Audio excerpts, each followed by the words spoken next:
Here's to you, pageant girl. You're a game changer. You're the underdog. You are the trendsetter. You're the one who speaks up for what you believe in. You build others up when so many others have beat them down. You don't back down in the face of adversity. And you have no respect for the haters. Some people love you. Others hate you. There are those who build you up and those who tear you down. Because the one thing they'll never do is define who you are. Because as a group, you are united as one. You hold each other up with strength. And while some may just see you as beauty queens, we see you as leaders. When the lights go out and the crown comes off, you'll always be proud to say, I am a pageant girl. Hey everybody, it's Miss New York 2009, Alyse Zwick, and you're listening to Life After the Crown with Tim Tialdo.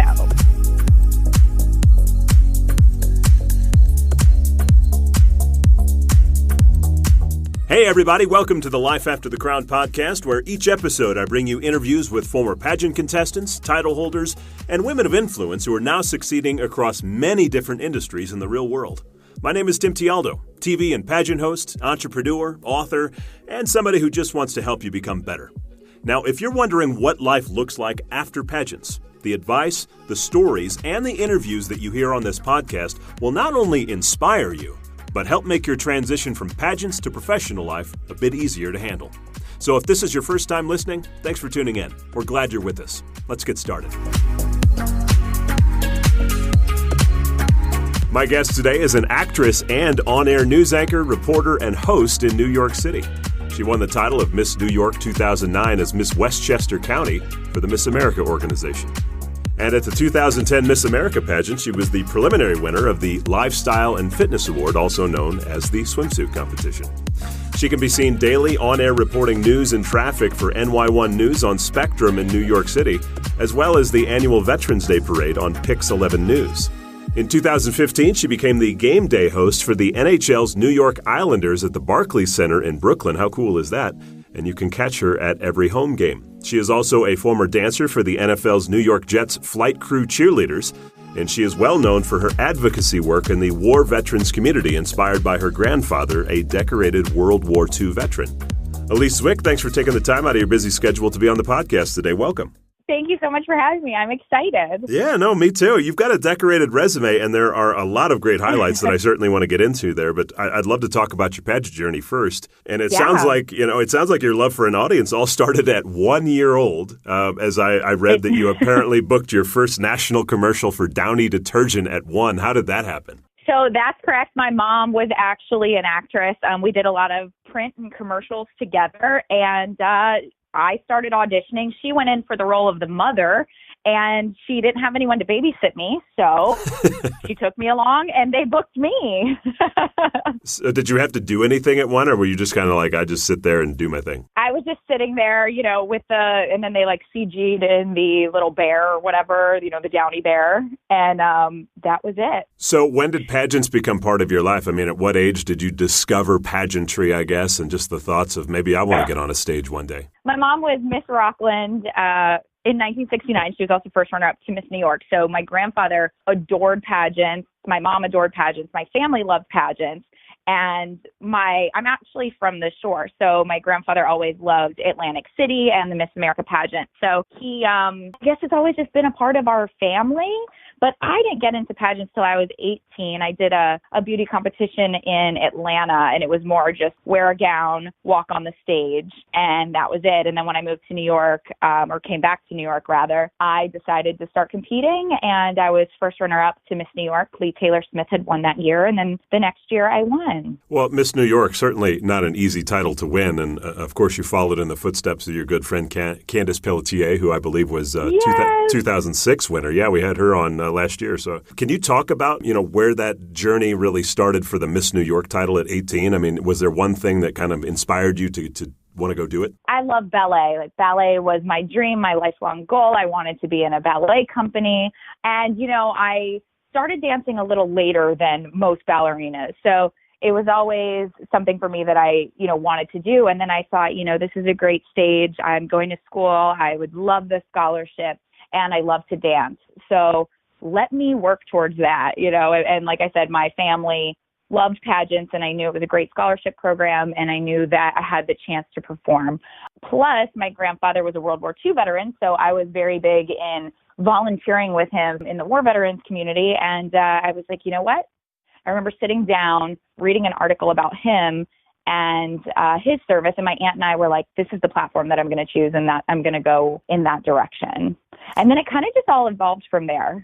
Was it that you loved, maybe the competition part of it, or was it that you just really wanted to kind of follow in your family's footsteps and keep that legacy going? To be honest, I really loved just performing. I was in a performing arts high school. I got an acting scholarship to Wright State University, and I went there for a year, and that was in Ohio. And I didn't want to stay in Ohio. I wanted to come back to New York and start working and auditioning and, continuing that life.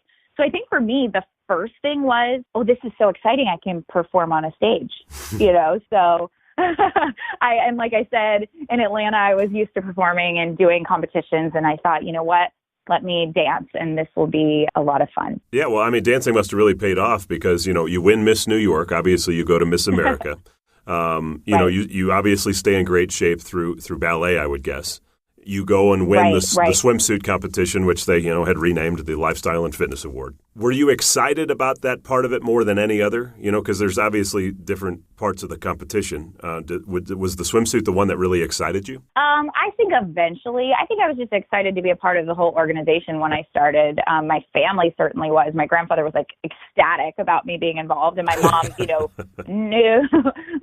knew how to, go through each phase of competition. So she was very good at not coaching me, if you will, but just guiding me through everything. And she was a ballet dancer herself. So actually my first year, I did the same dance that she did.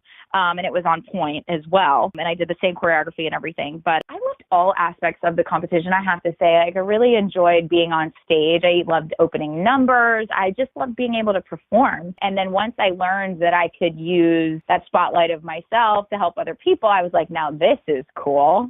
Performing and doing well for other people. Let's put that together. This is exciting. So it just became, I think it grew over time. And I do love the swimsuit competition. I definitely enjoyed that because it shows a lot about a contestant. I think it shows how dedicated you are. I worked with Abby Rabine for a while, and she really put it into perspective for me as far as she was a great coach and a great mentor. And she put it into perspective of if a contestant can control her habits as far as working out, her diet, it really says she can control a lot about her behavior, and it says a lot about a contestant. So I thought it was a very important part of the competition. But I also just love the fact of you got to be healthy and you have to do it right. And you know what? You're entering a pageant and there's a swimsuit in it. If you don't want to do it, then don't enter.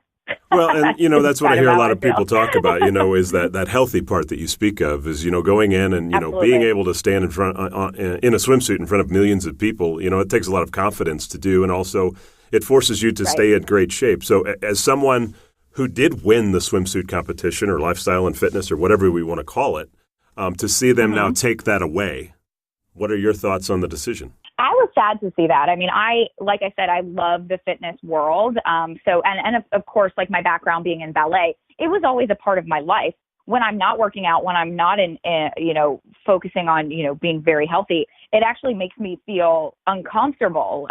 Almost to the fact of where I need to get back to a class. I need to go in. So it's just part of my lifestyle. And I understand everybody's lifestyle is a little different when it comes to that, but it's just very important to be healthy and work out. I don't care. You don't need to be ripped and skinny. You just need to be healthy. And I think the great thing about the pageant or the swimsuit competition within the pageant was it showed that. It also showed, you know what, I don't care what you think about me, even if you're not in the best shape of your life, you can still rock that swimsuit and rock it on stage. And I think that's so exciting because it shows a lot about a contestant, about being so confident and that they're okay with whatever's going to be thrown at them because a lot is going to be thrown at you during your year and beyond that, and if you can handle those bullets, you can just stand up in a swimsuit and take them, So, I mean, I think it says a lot more than just oh, this girl's walking on stage in a swimsuit. So it sounds like ballet has really been a big central theme in your life. Is that something that you still do today? You know, I actually live just a few blocks from Broadway Dance Center, and I wish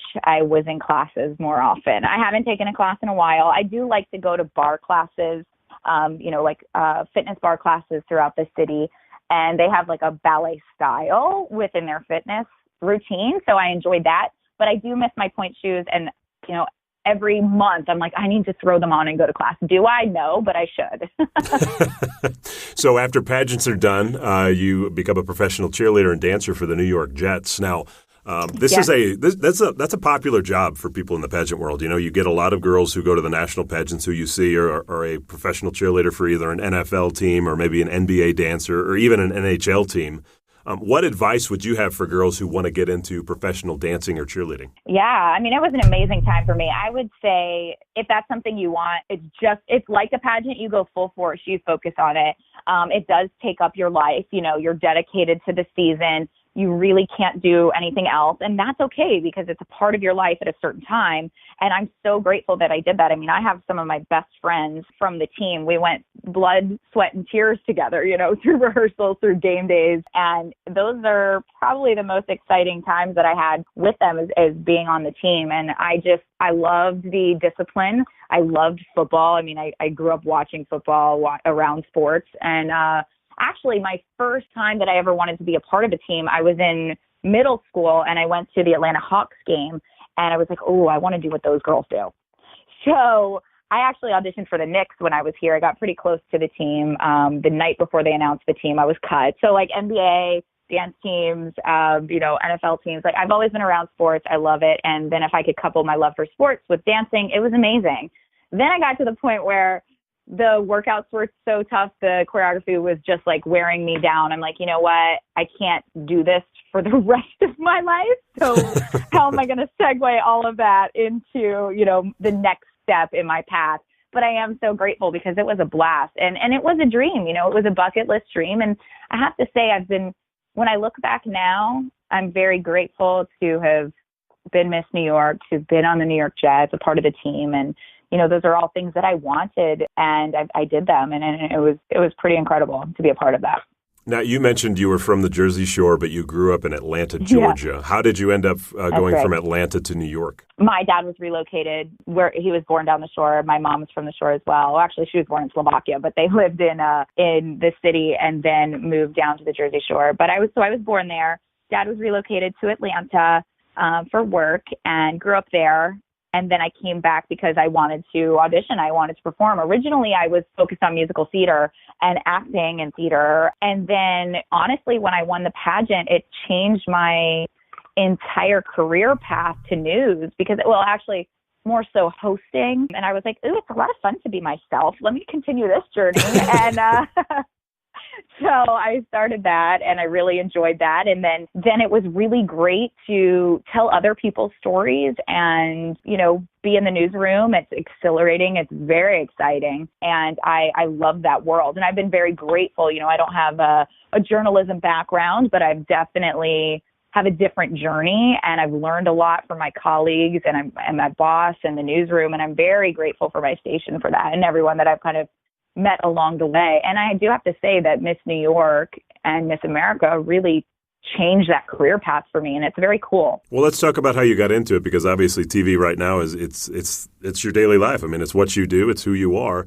How did you get into TV, you know, when, you know, ballet and cheerleading and dancing and all those other things were a big part of your life? At what point did you kind of take a veer to the left and say, let's go the TV route? Yeah, so I was always auditioning for commercials and commercial print and even TV shows and films and that sort here in the city while I was on the team, when I was on the Jets, and even during pageants. Of course, I had to take time off because I really wanted to focus and do well in both of those arenas, you know, in the pageant world and then with the Jets. But I was always involved. And then once I finished with the pageant, finished with the Jets, I was like, you know, I started going in the hosting world and started booking gigs, if you will, from like day shoots, or, you know, they'd hire me to do sports coverage for this one team or a random event. And then that started going into traffic and into news. And it's just kind of the road that it took. And I was very lucky when a full-time position opened because, it's just as hard as, the acting world. And I got the job at New York One. I started at News 12 New Jersey, actually, doing traffic and stories there. And then was doing online news, Buzz 60. So I was producing 3 pieces a day for internet coverage, and we were doing entertainment stories and that type of thing. And then it just went into full-time at New York One, and it's been incredible since then. And then, also I was, or still am, with the New York Islanders, and that is just a blast. It's fun because it's a hosting role and it's game day entertainment still. So I definitely have experience in that life, in that world, but it also brings everything kind of full circle, being like a live experience every day or every game day. Well, sure. I want to get back to the news, but I do want to talk about what you're talking about, which is your New York Islanders job. The funny thing is you and I have a very, very similar path in television. I was a news anchor for a while and then worked for the Cardinals as the in-game host, and you're doing the Islanders. And it's such a fun job. And, there's nothing like having 15,000 people, live in front of you with the mic, and you get to play the games. Talk about your experience. And you got a cool venue to do it in, by the way, the Barclays Center. How awesome is that? So talk about that job. Yeah, it's pretty incredible. I mean, first of all, I love our fans. They have become family to me. I know about homecomings. I know about marriages. I know about, everything going on with our season ticket holders. And that's so exciting. And I really do love that. And then, just game day in general, I love seeing everybody. It's so funny because let's see, I've had 3 games this week already, but every time I see the fans, it's like, hey, how are you? Hugs all around like we haven't seen each other in weeks. So we really have become very close to all of them. I'm very grateful for our fan base. Barclays is so much fun. I love it there. And now we also have the opportunity to be at the Coliseum where, the Islanders' first home and all the history is there. And that's been just amazing. I mean, the energy in that place is incredible. So this is my 4th season with the team, and I have to say I definitely just live for the team now. I mean, it's a part of me, and I'm a diehard Islanders fan. Yeah, and really you become part of the team. I mean, you're not just the kind of the Jumbotron girl. I mean, you now become literally part of the organization because everybody knows you just as well as they know the players' faces, yes? Definitely. And I am grateful for that. And like I said, they're so much fun. The fans are fun. The games are fun. And now it's exciting, too, because a lot of the fans are like, oh, I watch you on New York One, and then they get a chance to see me at the game. So it's really nice to blend the two together. So I got to ask you a couple of things since I know that job very well. Number one, how many proposals have you had to do in front of a live audience? I've actually I've done 3, but that also includes the Veterans Day Parade. Okay. So I've done 2 of the games, and then I did 1 in the middle of the parade route. I think that was 2 or 3 years ago. Yeah. And I'm hopeful everybody said yes? They always do. Okay, good. Yeah, I had the same experience. Thankfully, nobody said no, which I'm sure would have made national news if they didn't. And then number 2, what is your favorite game to play with the fans? So we just started playing this TV Tunes trivia where we give away a TV, and you have to guess the TV theme song. And I think I love it because our first song was the Golden Girls theme, and I'm like, that's my favorite show forever. So I was like, well, this is my new favorite game.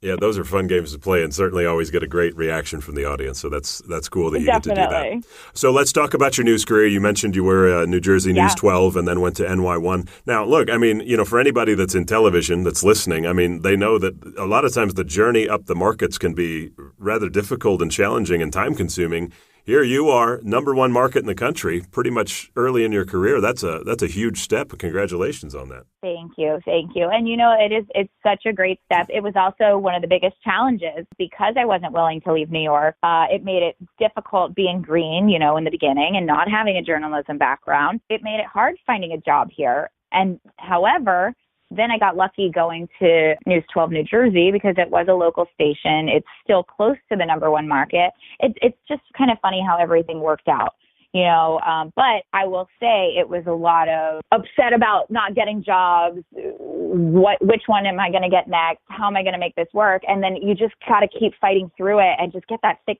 skin because it's hard. I mean, dealing with the rejection all the time. And even within the number 1 market, looking for other stations and things like that, you're like hearing constant rejection. And I think the good thing about Pageants is it actually helped me deal with that. And I learned so much then that I'm glad that I learned it then in pageant land, as I call it, instead of, in the newsroom world. So did you take on an agent to get a job like that, or was it something you were able to land on your own? I actually was with Buckwald for a while for commercials and commercial print, and they have a great broadcasting department.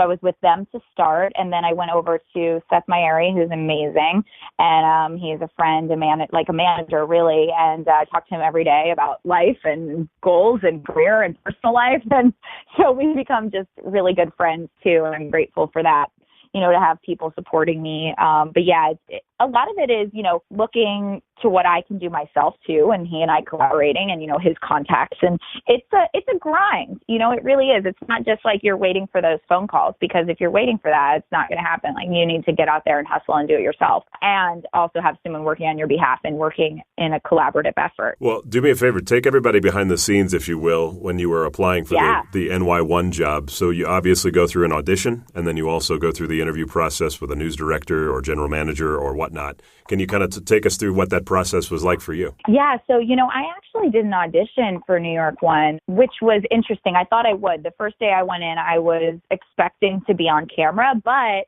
I was already at News 12, New Jersey, and Don Smith, who is a great friend of mine and a colleague and like a traffic god, I call him. He knows everything about traffic.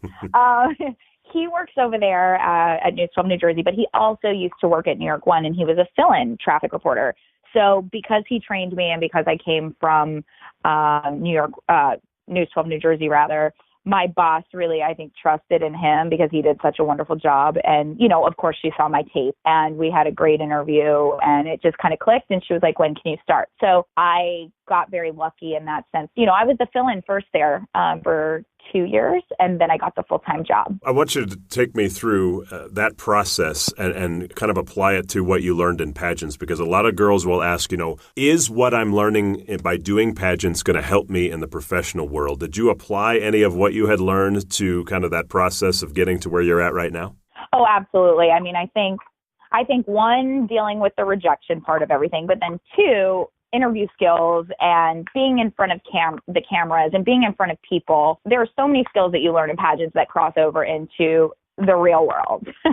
And I think that I am grateful for all of that. Like I said, I learned it then to apply it now, instead of making mistakes in a newsroom, which, everybody still makes mistakes, but making mistakes in a newsroom versus making them in pageant land and knowing how to be better and knowing how to be your best self. And I'm glad that I had that experience in pageants and I got through it then, because when it really matters is, when it applies to your real life. But you have a lot going on. You're on television, but you're also doing the hosting with the Islanders. So walk us through a day in the life of Alyse Zwick. Exhausting, but so thankful.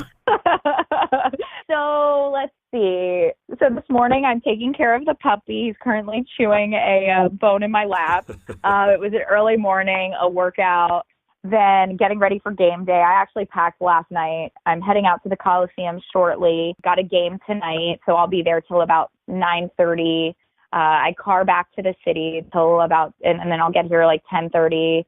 Then tomorrow morning, I have to be in the newsroom at 11. We're live at noon, and then I'm on air every half hour. So every day is really different for me. I have a set schedule at New York One, but I also have a game day schedule. So they've been incredible at giving me my days off for my games. I do make them up, so I never miss a shift, or I always kind of just pick up extra shifts to make sure that they don't go into my vacation time and that kind of thing. And it is pretty incredible that a newsroom will do that. It's a fun job, and it does have a time limit and a lifespan, but right now I'm just living in both of them and just grinding away. And like I said, it takes a lot to get where I am as far as both jobs go in the broadcasting world, like you said, and I'm grateful, and I'm just going to grind until I can't. Well, I was going to say you're blessed, because I think most newsrooms, if you were doing that in-game hosting job, unless it benefited them in some way, they would say, look, you're going to have to choose one or the other because we're not going to work around your schedule. It's awesome that you have a company that's willing to let you do that. Completely. And I'm so grateful, because I'm not ready to give up Islanders yet. I do love it so much. Like I said, the fans are amazing. So I'm so glad. My boss is incredible. And I have to say, my newsroom is really great. We're really a family. We support one another. I have friends that went to USC journalism school, that went to Hofstra, that they have completely taught me so much. And, a lot of people, I think in the pageants, a lot of people are willing to help you as well. But at the end of the day, it is competition. And even in the newsroom, it's competition. However, we are a family, and we all get our own stories, and we all work together. And it's really a nice environment. And I don't really know how many newsrooms you could say that about. I mean, I've only been in a few, but I'm just grateful that that's how it is at New York One. So where would you like to take all this? I mean, you're doing a lot of different things. What's your vision for your career? Yeah, so I eventually would love, 5 days a week with 2 days off. That sounds amazing. But 2 days off in a row, let me say that. No, I'm kidding. I really would love to be a part of a morning show, that moves, that's, a lot of fun, a lot of personality, and just be able to report stories and tell the traffic and help New Yorkers get around this city or wherever that journey may take me, whatever market it may take me to. But I am really happy where I am. And the number one market in New York, it's just so hard for me to leave New York because I love it so much. Yeah, I was going to say, so basically you want to do a morning show, but you do not want to leave where you're at. Yes, exactly. Well, acting is in your background as well as TV. Some of your acting credits, I should say, include roles in Sony Pictures' The Untitled Pickle Comedy, Felony Friday, The View. You've done some various national commercials and print campaigns, and your films have been seen at the Palm Beach International Film Festival and the Beverly Hills Film Festival. So when did you start your acting career outside of television? So actually that started, my first national commercial, I was one. So like we talked about, I did the Downey commercial. My focus when I first moved to New York was commercials, commercial print, and dancing. So and auditioning for shows. So I was always out and about auditioning for stuff and then booking things. I mean, I had some great national campaigns, commercial print wise, but once I got into news, I wasn't able to really focus on that anymore. Because it is a conflict with certain brands. You can't endorse a product because if there's some type of issue or a story about it, you can't report on it if you've been involved. So there's a fine line there. So I've kind of taken a step back in that regard. I do love it and I do miss it for sure, but it's really nice having a full-time TV job versus, gig to gig. It's just a different career. My films, my grandfather actually, my family did a short film on his life, and that was in the Beverly Hills Film Festival, and that was very exciting. My cousin's the director, he directed it. My other cousin wrote it, and I was in it with my aunt, and it told the story of his life and his escape from communist Slovakia as a soldier. So that was pretty cool for us as a family, and it was a good time. And now it's funny because I'm starting to go in for stuff as a reporter or as a news anchor. And it's like all those years, about 13 years in the city, auditioning for different roles. And now I'm getting hired news anchor, news reporter. And it's just kind of funny how it all comes full circle. Yeah, that's cool. Well, so you're a member of SAG and AFTRA, both unions, so you can do both. Since 2005. Film and TV projects at the highest level. So, you have a current full-time TV career right now, but if you could choose, right. If you could do TV full-time like you're doing now, or you could do acting and you had a full-time gig in which you were working every day, which would you choose? That's a hard question. I love both of them. I think the thing about acting is it can go anytime. However, news, it can as well. But I'm just saying, if you're involved in a project, I hear it all the time in interviews on E! Actors are like, well, that show was great. We did 12 seasons of it, but what's next? Same thing with the newsroom, though. I think in general, TV's a hard business. You have to have a thick skin, and you have to be ready to be your best all the time. Mistakes do happen, but you know what? You just go with the flow of the job and where the journey takes you because it can change. You hope it doesn't, but it can change. No, of course not. Of course not. So let me ask you this, because I think everybody that gets into television, if you work your way up through the smaller markets and then get to the bigger ones, it's kind of that earn your keep mentality. But, one of the great things about being in a smaller market is that, you get to mess up in front of a lot smaller audience than you would in, let's say, New York. Has there been a mess up that you've had, in your early career where you were like, I can't believe that happened, but it was just one of those things. It's one of those hard knocks that you have to go through as an on-air personality. What was yours? Oh, absolutely. It was super embarrassing, and I think about it all the time. So I was in the middle of Times Square. I was shooting for a local sports show, and I had this big script. I was pretty new to hosting and broadcasting, and I just could not. I was so distracted in Times Square.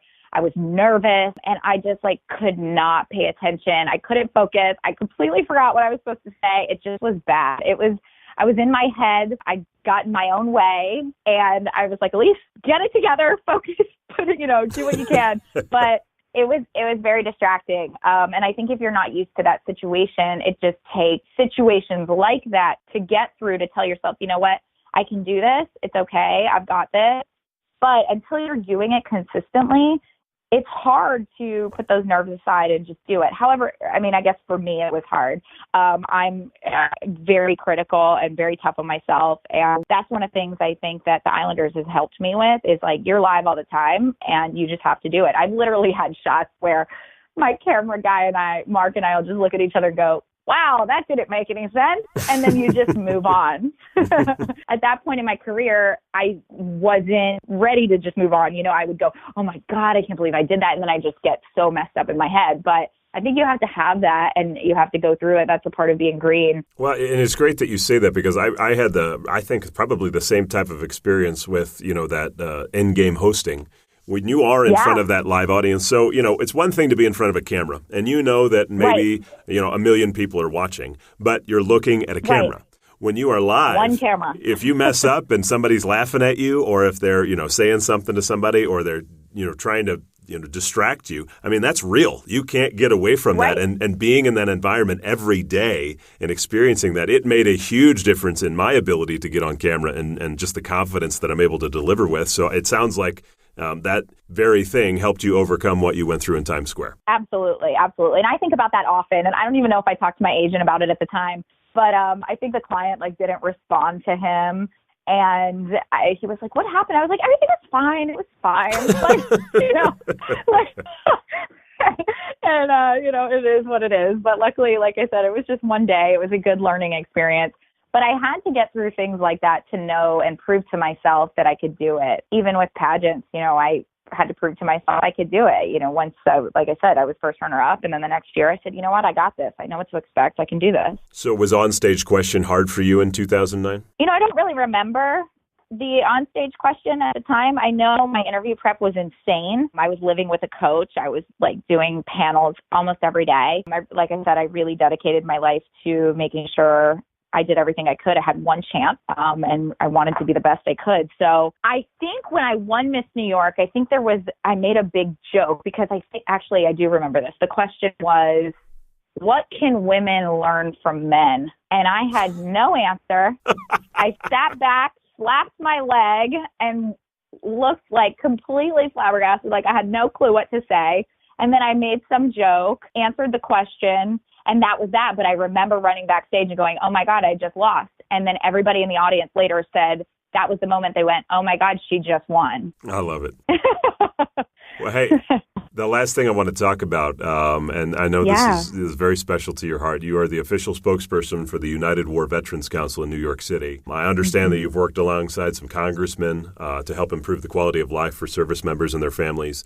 As we mentioned at the top, it's a big deal to you because of your grandfather. You said he was a World War II veteran. Can you kind of, I know you had mentioned it a little bit earlier, can you kind of just tell us about his story and, why it's, such a big deal for you? Yeah, absolutely. I mean, my grandfather was born and raised in Slovakia. So he was actually a Slovak army vet. He escaped communism with my grandmother and my mom and my aunt. And they came here and he just dedicated his life to supporting the American war veterans community. And he was very big on that, especially as he got older. He wanted to really be involved. And, he was a foreign war veteran, so it was hard for him to get, obviously, benefits here because he didn't fight for the country. However, he allied with them. So he was very big into supporting them and volunteering and just making sure that they were a big part of his life. So I was always at events with him where he would speak, and then I got involved with the United War Veterans Council, and he would go to events with me. And then when I was Miss New York, I brought him to appearances all the time, and it was just our thing. We loved it. My other grandfather, he served in Korea as well, so it was just close to my heart. And the New York City veterans community had become like a family to me. I mean, I remember even they were out in Vegas at Miss America, and I was so upset after the competition, and they were there for me. They came to my hotel to make sure I was okay. It was their family, and they've been there for me, and I'm the least I can do is be there for them. I love them dear to my heart. They were actually at the game on Tuesday night, so a bunch of them were there. And I just love that they support me. I support them. And it's an amazing community, especially here in New York. So what is it that I guess you ultimately would hope to accomplish for veterans and their families? Well, I hope that they continue to just get the services that they need. I mean, there are a lot of holes still in the system. I mean, there are a lot of different organizations that try to do everything that they possibly can. And I think it's just increasing awareness. I mean, I know it's a hot button issue, the veterans community and all of that, but there really are things that they deserve and that they need and that they don't get, and that are 150% entitled to. So I think that's the biggest goal. A lot of the organizations like IAVA that I work with here in the city, they really dedicate their service to making sure that vets are getting what they need as far as housing and benefits and GI Bill and making sure that those things don't slip through the cracks. Well, I love to see that you're using, your personality and your platform to help out a cause in addition to just kind of, obviously benefiting your career. So good for you. Thank you. Thank you. And I have to say, I should bring it full circle. The veterans community basically gave me my broadcasting career. I was, as we've talked about, I was an actor. I did commercials. They were producing the United War Veterans Council. They were producing the Fifth Avenue Veterans Day Parade. The first year they were going live on TV, they knew that I was on camera, and they said, "Hey, Alyse, you're going to go live on Fifth Avenue with Chuck Scarborough, okay?" And I was like, okay. So I had never had a director in my ear. I had never been in any situation like that ever before. So I just memorized all my scripts because that's what I knew how to do as an actress. And I had an IFB in, and all of a sudden I'm in the middle of my monologue closing out the parade, and I hear the director say, "Okay, wrap it up." And if you watch the tape, you can actually see me look up to the right because I'm listening to the director. And then I come back to camera and go, "Happy Veterans Day," and just cut myself off. So nice. I do say that the veterans community gave me my broadcasting career. And one of the vets that he was very instrumental in that was Pat Gualtieri. And he was a Vietnam vet. He passed recently, and he was like a dad to me. And I was just very grateful for the opportunity that he gave me because it did change my career path. Well, I love to see the full circle path that came from the veterans. So that's right? Super cool. Yeah. All right. Yeah. So now it's time for something new I've started in 2019. I call it the Life After the Crown Get to Know You Speed Round. It's all fun questions, just kind of designed to have a little fun with you and just also get to know you a little bit. So you ready? Okay, let's do it. All right. We got 10 questions. Here we go. Number 1. What type of milk do you put in your cereal? 2%. Well, you knew that well. Yeah, because I just threw away a bad batch that was in my refrigerator. It shows you how much I'm never home. Well, at least sour wasn't the answer, so that's good. All right. Exactly. Number 2, who would you rather be besties with, Beyonce or Taylor Swift? Ooh, Beyonce, because she's fierce. She's just fierce. All right, number 3, favorite place to visit and why? The Amalfi Coast. I went there with my family, and it's just absolutely breathtaking. And sometimes I'm like, why do I live surrounded by cement when I can live at the Amalfi Coast? So where is the Amalfi Coast? In Italy. Italy. Okay, beautiful. Yes. Number 4, did you ever believe in Santa Claus? Absolutely. And sometimes I still think I believe in Santa Claus because I love Christmas so much. Number 5, you have one. So are dogs people to you? 150%. I love dogs so much. I even got my last dog tattooed on me. So, well, I'd say that's a pretty confirming answer then. Okay. And what is your pom? You have right? A Pomsky. What's his name? His name is Batman. Perfect. So good. He's the Oscar of Gotham City. Number 6. Have you ever been to Africa? And if so, where? Ooh, I haven't. I have not, but that would be a pretty incredible trip. Okay. 7. Would you eat a Day-Old Taquito from 7-Eleven? I think I would say no. If, let's say you were on a live shot and you had no access to food and that's all you had, would you eat it? Absolutely, because I actually have been in those situations before. So yes, in that case, I would. Yeah, there is nothing worse than being on a live shot when you have no food and you have nowhere to go. I totally agree with Completely. that. All right, number 8. I usually have snacks, too. Good. Number 8, what's the most number of hours you've watched TV in a single day? Ooh. Let's see. I'm a binge watcher for sure. So when I get the downtime, I would say I just finished The Marvelous Mrs. Maisel season 2. I plowed through that pretty quickly. Probably like 6 hours, 5 or 6 hours. Oh, that's not too bad. Okay, 6 hours. We'll take it. Not terrible. Yeah. Number 9, favorite ice cream flavor? Ooh, that's a good one. I'd say Oreo. Oh, that's good. I love Oreo. I'm all for that. Do you have Cold Stone Creamery up there in New York? We do. My favorite is the birthday cake remix. Oh yeah, that one's really good too. Yeah. All right, last one, number 10. You ready for this? I'm getting nervous. If you were given an all-expenses paid trip to Cleveland, Ohio, would you take it? I would not, because I went to Rice State University, and as much as Ohio is great for some people, I just did not love being in Ohio in the winter. So maybe if it was in the summer, I would take it. So maybe. Okay, summer Cleveland trip. All right. Well, you guess what? You're off the hot seat. Great job. Thanks for answering those. That was fun. You got it. Well, hey, thanks for taking the time today. I'm excited to watch your career unfold because you're doing a lot of great stuff up there in New York, and obviously you're young and you've got a lot ahead of you. So good luck to you, and if there's anything I could ever do, you know how to get a hold of me, okay? Absolutely. Thank you so much. Thanks for listening to today's episode and to Alyse Zwick for her time. If you enjoyed it, please subscribe. Do so on Spotify, iTunes, the podcast app, Google Play, YouTube, or just go to lifeafterthecrown.com. And for weekly podcast updates, follow me on Instagram at Tim Tialdo. Until next time, remember the words of Proverbs 17:17. A friend loves at all times, and a brother is born for a time of adversity. Talk to you next week, everybody.